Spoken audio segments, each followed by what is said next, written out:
हर हर महादेव। शिव शंभु। आप सभी को जो कार्तिक मास में कृष्ण पक्ष को करक चौदस जिसको कहा जाता है करवा चौथ, करवा चौथ 31 तारीख की रात्रि को प्रारंभ होगा और 1 नवंबर 2023 को चतुर्थी करवा चौथ रहेगी, जो रात्रि 9:19 तक रहेगी। इसलिए करवा चौथ उदयकालीन तिथि में ही माना जाएगा। इसलिए सभी माताएं बहनें करवा चौथ 1 तारीख को ही करवा चौथ मनाएं। करवा चौथ में कुछ चीज़ें ध्यान देने वाली हैं, इन पर थोड़ा माता बहनें ध्यान देंगी तो व्रत का आपको ही फल की प्राप्ति होगी। सुबह के प्रातः समय में स्नान ध्यान करके व्रत रहें और इस व्रत को निर्जल भी कहा जाता है, जिसमें जल का भी ग्रहण नहीं किया जाता है, अन्न का भी ग्रहण नहीं किया जाता है। तो पूरे दिन रहें तो क्रोध गुस्सा और किसी के लिए बुराई मन में ना रखें और बुराई ना लाएं उस दिन।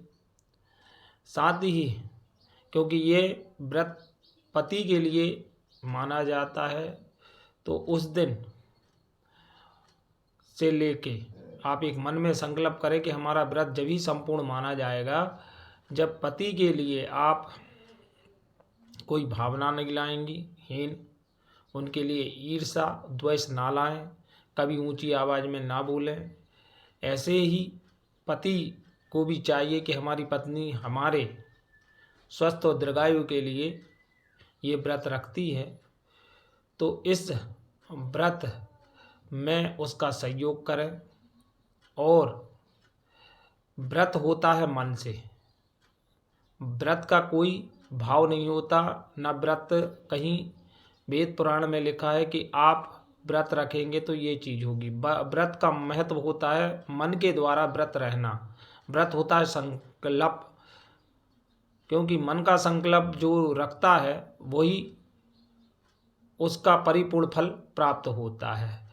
अब यहाँ पर करवा चौथ है, तो करवा चौथ में शाम के समय 5:44 से 7:05 तक आप पूजन कर लें, जिसमें गणेश जी गौरी जी की पूजन होती है।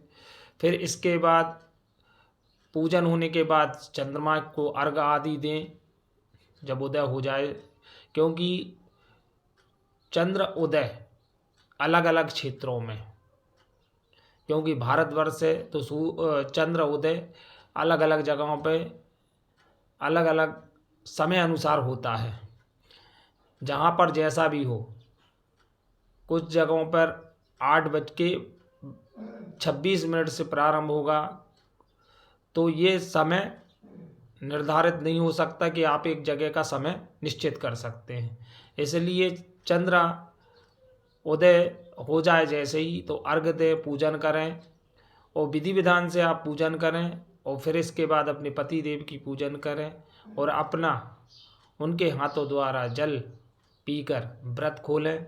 व्रत खोलने में भी आप इतना ध्यान रखेंगे कि व्रत को जब दिन में रहें तो सात्विकता से रहना चाहिए, किसी चीज़ की मांग नहीं करनी चाहिए। व्रत का मतलब ये है, क्योंकि कुछ लोगों में ये आदत होती है कि हम तो व्रत रह रहे हैं, लेकिन व्रत रहने का अर्थ ये कहा गया है कि मन के द्वारा हम जो व्रत रह रहे हैं, तो हमारे द्वारा हम कोई व्रत रह रहे हैं तो किसी से कोई मांग नहीं करनी चाहिए। वो मांग के साथ दूसरी है करवा चौथ, सात्विक के साथ भगवान की स्मरण करना चाहिए, गणेश जी से प्रार्थना करनी चाहिए, दिन भर में किसी के लिए बुरा भला नहीं बोलना चाहिए, ज़्यादा क्रोध नहीं लाना चाहिए, मन में चिड़चिड़ापन नहीं होना चाहिए।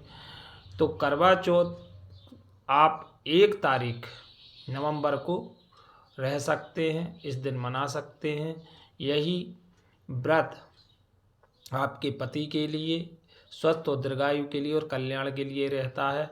और दूसरी बात यहाँ आती है कि पति पत्नी एक मित्र की तरह, एक सखा की तरह रहते हैं, तो उन दोनों में हमेशा मित्रता और प्रेम भाव बना रहे। यही करक और करवा चौथ का सबसे ज़्यादा श्रेष्ठ महत्वता है। उस श्रेष्ठ महत्वता को समझें, क्योंकि व्रत रहने से नहीं और मन से करने से नहीं, उसको निभाने से माना गया है। किसी भी चीज़ को आप निभा नहीं पाते हैं तो कितने भी व्रत रह लें और कितने भी आप किसी के लिए कुछ कह दें कि मैंने व्रत रख लिया है आपके नाम का, या पूजा करवा दी आपके नाम की, यह कर दी है, तो उससे ज़्यादा है व्यक्तियों का मान और सम्मान के साथ उनमें स्नेह और प्रेम। यही करवा चौथ का सबसे उत्तम श्रेष्ठ व्रत कहा गया है। हर हर महादेव। आपको सभी को मेरी ओर से